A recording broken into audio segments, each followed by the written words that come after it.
Hi everyone, this is Mohan from paultan.org and we are here today with the 2022 Yamaha 135 LC-Fi. Now in its 8th generation, the LC has been much beloved of the Malaysian riders, especially in the underbone class or the Kapchais as everyone calls them. And in this particular case, the 135 LC-Fi has gotten some very nice upgrades.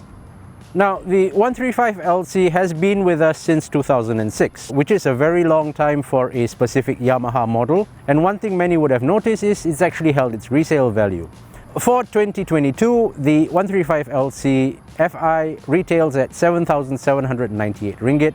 The SE version goes for 8,198 ringgit, and that gets you a locking cowl box as well as a USB charging port. Changes to the 135 LC include LED headlights as well as daytime running lights. As you can see here, you've got daytime running lights on either side and the headlight in the cowl. You also have a brand new cover set. You get 3 color options, purple, green and the blue that you see here. Styling on the 135 LC follows the design language of the Y15 and Y16. You see the Y15 style headlights in front and the Y16 taillight at the back. And a big upgrade for the 135 LC, this time you get disc brakes front and back.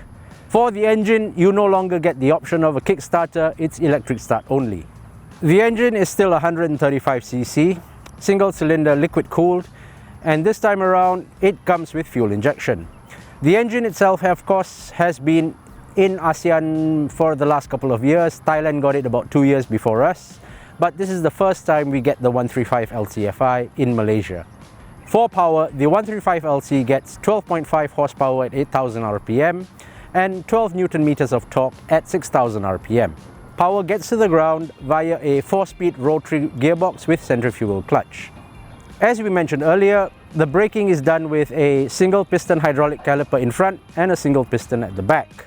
The 135 LC gets 17-inch wheels, and what is noticeable about them is that the wheels are the same as the old 125Z. Now, for Yamaha fans, especially Yamaha Kapchai fans, this makes the 135 LC very, very attractive indeed. And if you're going to be parking your 135 LC around town, it's going to be hot. And when we say hot, we mean be careful where you park your bike. Inside the cockpit, the instrument panel is now an LCD unit, monochrome, and it's taken from the Y16ZR. The only difference is you no longer have the VVA light that the Y16ZR gets. There is also a remote opening seat as part of the 135 LC's standard equipment. 4.6 liters of fuel is carried in the tank, and the reserve light comes on when you've consumed 3.5 liters. The 135 LC-Fi weighs 109 kg and seat height is 775 millimeters off the ground. Now, despite what the IGP has said, the 135 LC-Fi is not going to crack 177 kmh. It's not going to crack 160, 150, not even 140. What you will get from the 135cc engine is about 120-ish kmh. The 135 LC is most comfortable at about 100 kmh or so.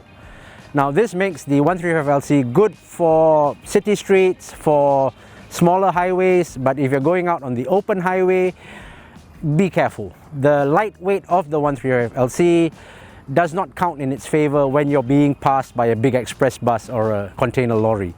However, we did find the handling quite nice. Going around corners, it was stable, there was no hint of wallow or bounce, and at about 90 to 100 kmh, we did notice a slight tendency for the front wheel to feel a little twitchy, which we put down to the lightweight of the bike.